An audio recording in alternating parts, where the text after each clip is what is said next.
Hello, my name is Dan Eberhart.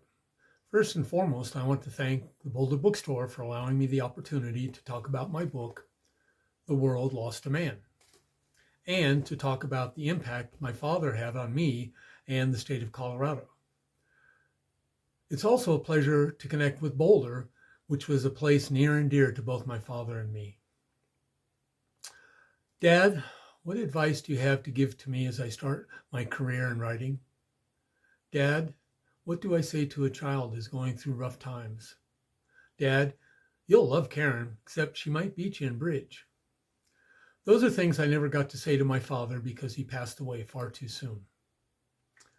On January 26, 2015, I turned 64 years and 162 days old.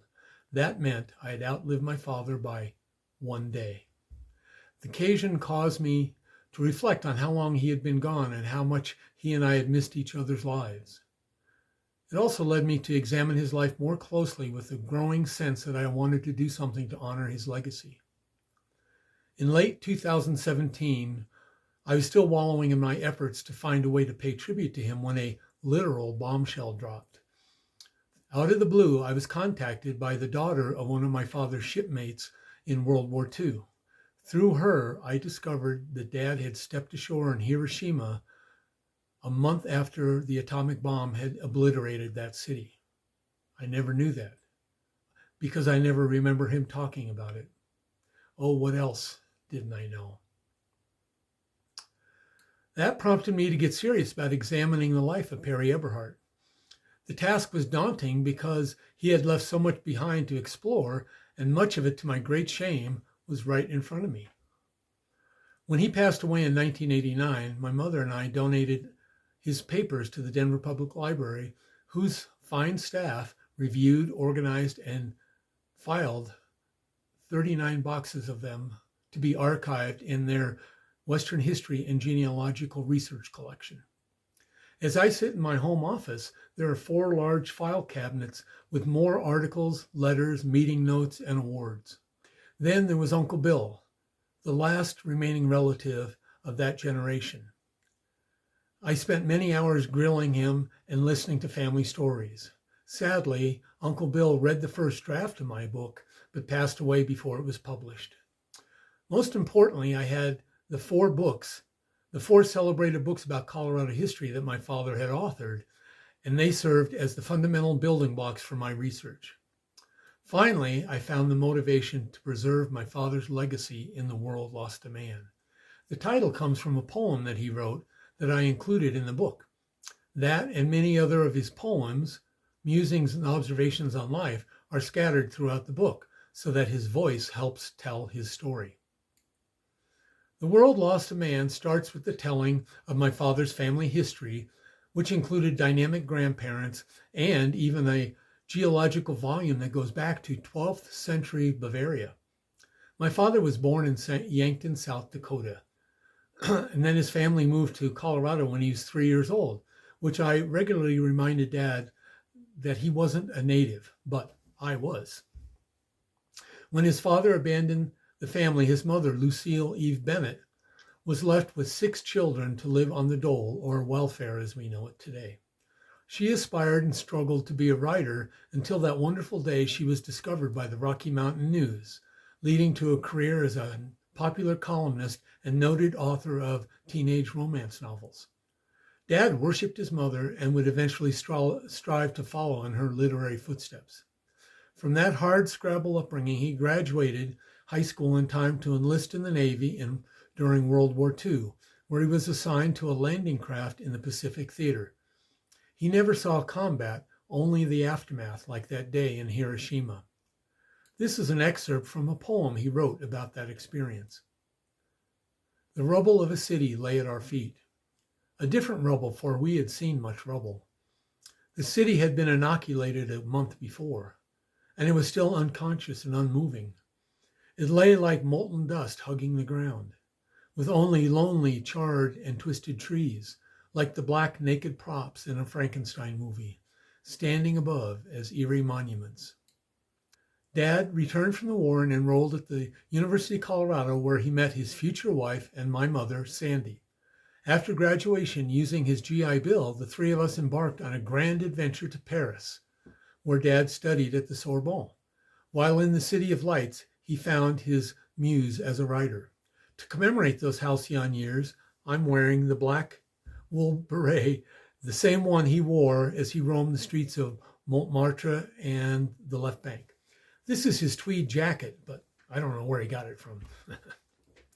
Returning to the States, he rode a roller coaster of jobs, while on the side gathering facts, stories, and legends that commemorated the history of Colorado.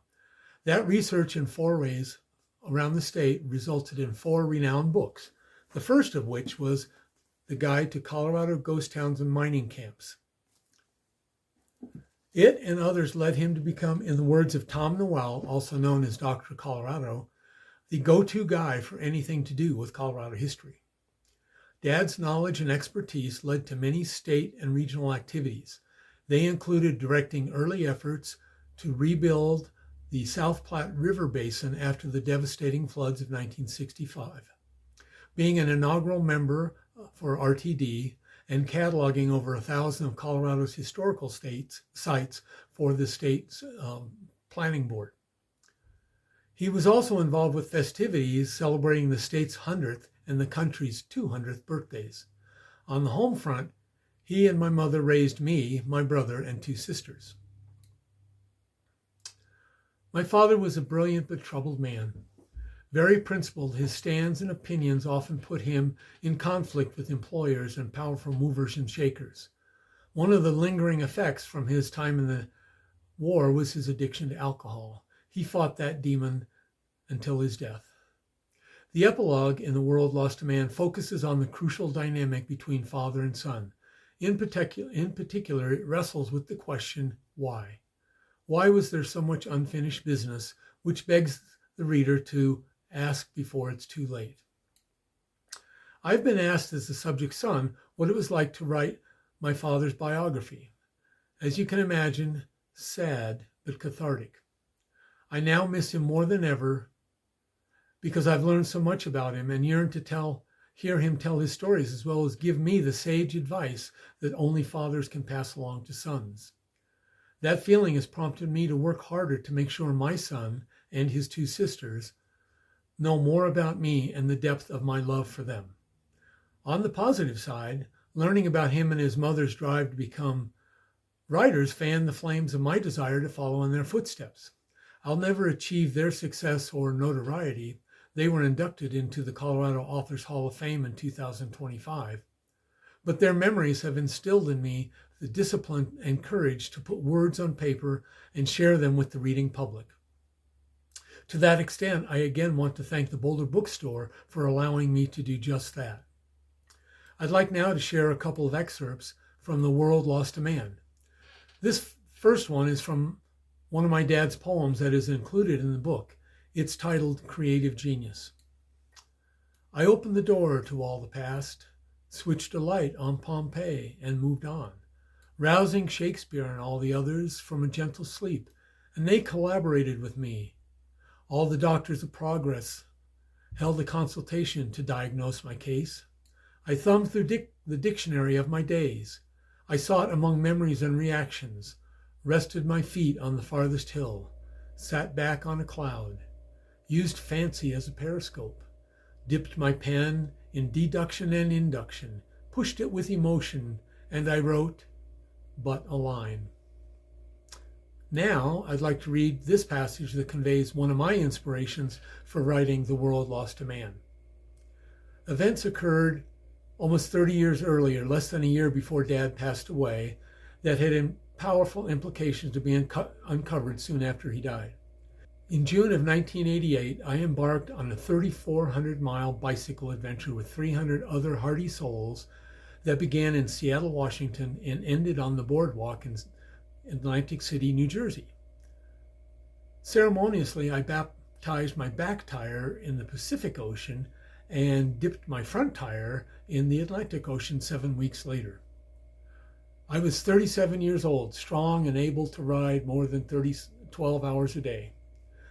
Though I don't remember him saying it in so many words, Dad must have been pretty proud of me when I called from Atlantic City. Sometime a few years later after my big adventure, I came across a photograph of Dad when he was in his late 30s. Though my young sisters are holding his hands, he nearly fills the frame. He stood 6 foot 2 inches tall and weighed almost 300 pounds. His shoulders were hunched. His whole body seemed rounded like a large upside down bowling pin. Realization seized me with a talon around my heart as I realized that at the same time period in my life, I had peddled the breadth of the United States. I found a picture of me back then, tan, lean, with bulging thighs and exuding fitness, and put it next to the one of my dad.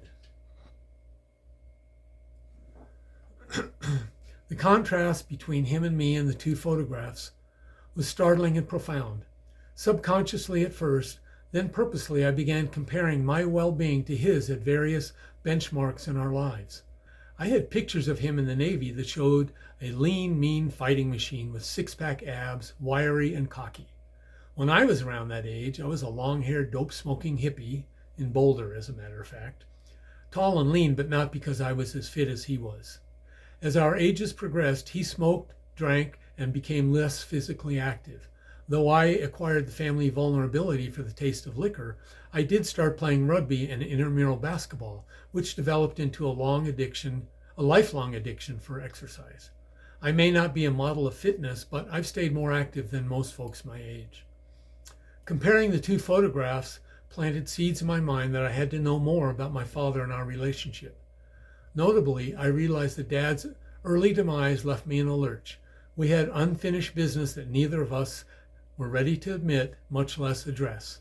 I desperately wished we might have sat down face to face, just the two of us, sorting through all the big issues, our partners, our siblings, kids, grandkids, retirement, politics, our love of Colorado, and how I wanted him to be a mentor for my fledgling writing career.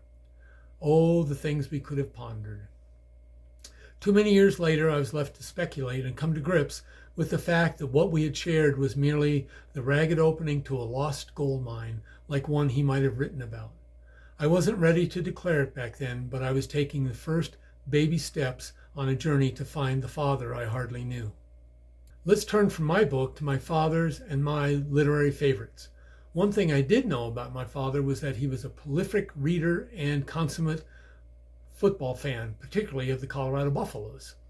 I recall him ensconced in his recliner, stacks of newspapers on both sides of him, a pyramid of 3 television, each tuned to a separate game, and he was listening to another one on the radio. That was for real. And in addition, I could ask him about a question about a particular game or article, and he'd accurately recount the details for me. He had many favorite books, but I think one that was special to him was Sophie's Choice by William Styron, not only because it beautifully describes the Hobbesian choice, but Dad was fortunate to meet the author when we lived in Paris. Among my favorite books that were foundational in my writing were The Tender Bar by J.R. Moringer, The Year of Magical Thinking by Joan Didion, and Just Kids by Patti Smith. Another work I've read lately that really affected me was The Great Alone by Kristen Hanna.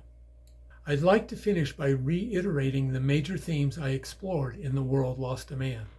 First, that my father, Perry Eberhart, established himself as a venerated author of Colorado history and contributed to the betterment of his beloved state.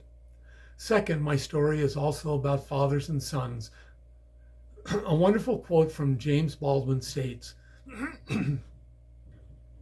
"Fathers and sons arrive at that relationship only by claiming that relationship, that is, by paying for it. If the relationship of father to son could really be reduced to biology, the whole earth would blaze with the glory of fathers and sons." I attempted to delve into what my father and I had that went beyond our biology and incorporate those lessons into my own life. Lately, and most importantly, I again implore the reader, ask before it's too late. Don't regret what might have been. Again, I'd like to thank the Boulder Bookstore for letting me discuss my book, The World Lost a Man, and happy reading to all of you. Thank you.